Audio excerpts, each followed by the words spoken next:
ଯାନବାହନ ନା ଜାଣିବା ହେଲା। ଯାନବାହନ କଣ କହିଲ?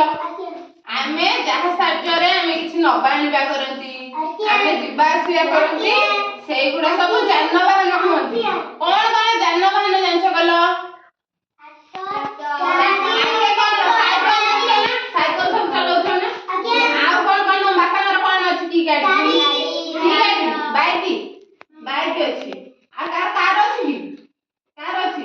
ବୋଲେରୋ ଅଛି। ତାହେଲେ ବିଭିନ୍ନ ପ୍ରକାର ଗାଡି ନା ଜାଣିଛ ନା?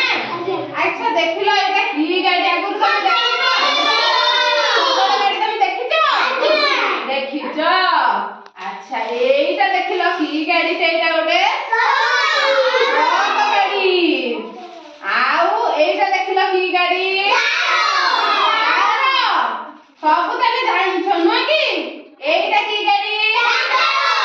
ଟ୍ରାକ୍ଟର ଗାଡି। ଆଉ ଏଇଟା ଗୋଟେ କଣ ବଡ ଗାଡିଟେ? ଏଇଟା ଦେଖିଲ କି ଗାଡି? ଆଉ ଏଇଟା କି ଗାଡି? ଏରୋପ୍ଲେନ। ଏରୋପ୍ଲେନ କୋଉଠି ଉଡେ? ଆକାଶରେ। ଆଉ ଏରୋପ୍ଲେନ ଭଳିଆ ଆଉ କଣ ଅଛି? ଏଇଟା ଦେଖିଲ? ହେଲିକପ୍ଟର। ତାହେଲେ ସବୁ ଜାଣିଛ। ଆଉ କି ଗାଡି ଜାଣିଛ? ଦେଖିଆ ନା କହିଲ ଯୋଉଟା ଏଠି ନାହିଁ। ଜାଣିଛ ନା ସବୁ କି ଗାଡି? ଜାଣିନା ଆଉ କିଛି କି ଗାଡି ଅଛି ଆଉ କହିଲ? ଆମ୍ବୁଲାନ୍ସ ଗାଡି ଦେଖିଛ ନା? ଦମକଳ ଗାଡି ଦେଖିଛ? ଆଉ କି ଗାଡି ଅଛି କହିଲ? ପୋଲିସ ଗାଡି। ଏ ବାବା। ଆଉ ଯୋଉ ତମ କଣ ଥାର ଗାଡିଟା ଦେଖିଛ ନା?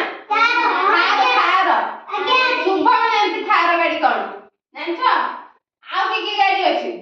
ରକେଟ ଦେଖିଛ ନା? ରକେଟ।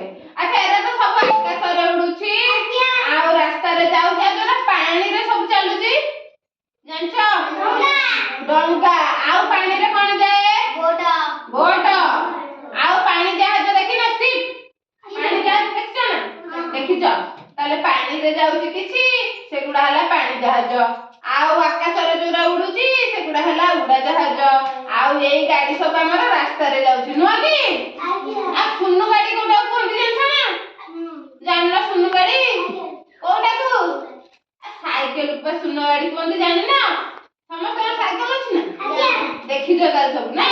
ଆଉ ତାହେଲେ ଆଜି ଆମେ ବିଭିନ୍ନ ଯାନବାହନର ନାଁ ଜାଣିଲେ ନୁହଁ?